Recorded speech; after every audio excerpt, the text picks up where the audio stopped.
کے دوران سو گئے تو وضو کا حکم۔ جمعے کے دن خطبے کے وقت لوگ سو جاتے ہیں، گالوں پر ہاتھ رکھ کر کسی چیز سے ٹیک نہیں لگاتے، کیا اس سے وضو ٹوٹ جاتا ہے اور نماز ہو جائے گی؟ حماد صاحب یونان گریس سے۔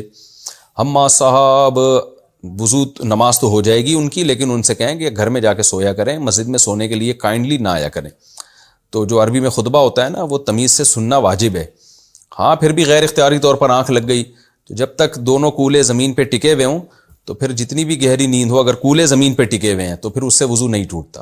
ہاں اگر دائیں طرف کو ذرا سا لڑک گئے یا بائیں طرف کو ذرا سا لڑک گئے تو پھر وضو ٹوٹ جائے گا، پھر دوبارہ وضو کرنا پڑے گا۔ لیکن خطبہ غور سے سننا واجب ہے، خطبے کے دوران سونا جائز نہیں ہے۔ غیر اختیاری ہو تو بہرحال وہ تو اللہ، پھر حدیث میں آتا ہے کہ غیر اختیاری چیزوں پہ اللہ نہیں پکڑتے۔ غیر مسلم کو جواب میں نمستے کہنا، اگر کوئی غیر مسلم ہمیں نمستے کہے تو ہم جواب میں بھی اسے نمستے کہہ دیں تو کیا یہ کفر ہوگا؟ انویز لاکھانی نالا سو پار انڈیا۔ نہیں جی، کفر تو نہیں ہوگا، لیکن آپ اس کو نمستے نہ کہیں، آپ اس سے اصل جو جواب ہے وہ یہ ہے کہ السلام علی من اتبع الہدی، کہ جو بھی ہدایت کی اتباع کرے، سیدھے راستے پہ چلے، اس پر سلامتی ہو۔ یہ جواب ہے اصل میں غیر مسلم کو دینے کا۔ تو وہ پوچھے گا کہ پتہ نہیں کیا کہا آپ نے، تو آپ کہیں گے یہ ہمیں شریعت میں حکم ہے کہ اس طرح سے ہم غیر مسلم کو سلام کرتے ہیں، السلام علی من اتبع الہدی۔ وہ پھر اس کا مطلب پوچھے گا تو آپ کہیں اس کا مطلب ہے جو بھی سیدھے راستے کو فالو کر رہے اللہ اس پہ سلامتی کرے۔ تو پھر وہ کہے گا اچھا تم ہی سیدھے راستے کو فالو کر رہے ہو، ہم نہیں کر رہے کیا؟ تو آپ کہیں ہم نے کب کہا تم نہیں کر رہے؟ نہ ہم نے یہ کہا کہ تم کر رہے ہو، ہم نے تو کہا تم اگر کر رہے ہو تو اللہ کی تم پہ سلامتی ہو، نہیں کر رہے ہو تو پھر تمہارا ہیڈک ہے، پھر کیوں نہیں کر رہے بھائی؟ تو جب خود مان رہے ہو کہ نہیں کر رہے، تو اس لیے یہ ہمیں جواب دینے کا حکم دیا گیا ہے۔ تو یا اس طرح سے کیا جا سکتا ہے۔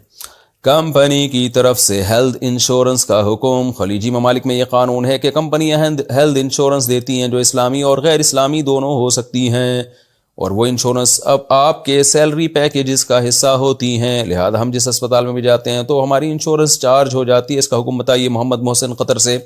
اگر وہ لازمی ہے اور کمپنی خود سے انشورنس کمپنیوں سے ایگریمنٹ کرتی ہے، آپ کا اس میں اپنے ذاتی ارادے کا کوئی دخل نہیں ہے، بلکہ کمپنی کا لا ہے اور کمپنی خود سے کرتی ہے، اور پھر کمپنی آپ کو علاج کے لیے پیسے دیتی ہے، تو پھر آپ کے لیے علاج جائز ہے، کیونکہ آپ کمپنی سے پیسے لے رہے ہیں، آپ کا ایگریمنٹ کمپنی سے ہوا ہے، اپنی کمپنی سے۔ انشورنس کمپنی کیا کر رہی ہے وہ آپ کی کمپنی جانے، انشورنس کمپنی جانے۔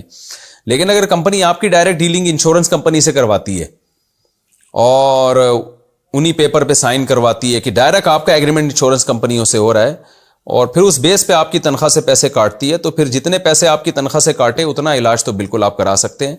اسی طرح وہ بھی علاج کرا سکتے ہیں کہ جتنے کاٹے نہیں ہیں لیکن آئندہ کٹیں گے، تو یعنی جتنی آپ کی اصل رقم ہے نا جو کٹ رہی ہے اس کے بقدر علاج جائز ہے۔ جو اضافی پروفٹ ہوگا، جو اضافی خرچہ ہوگا، وہ فتویٰ بہرحال یہی ہے کہ اس کو آپ کو صدقہ کرنا پڑے گا۔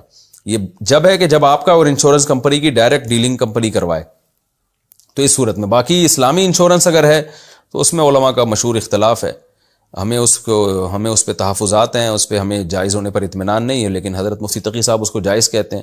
تو پھر ایسی صورت میں جب علماء کا ہی آپس میں اختلاف ہو جائے تو اس میں پھر یہی ہے کہ احتیاط یہ ہے کہ اجتناب کیا جائے، اور گنجائش یہ ہے کہ آپ کسی بڑے عالم کو فالو کر رہے ہیں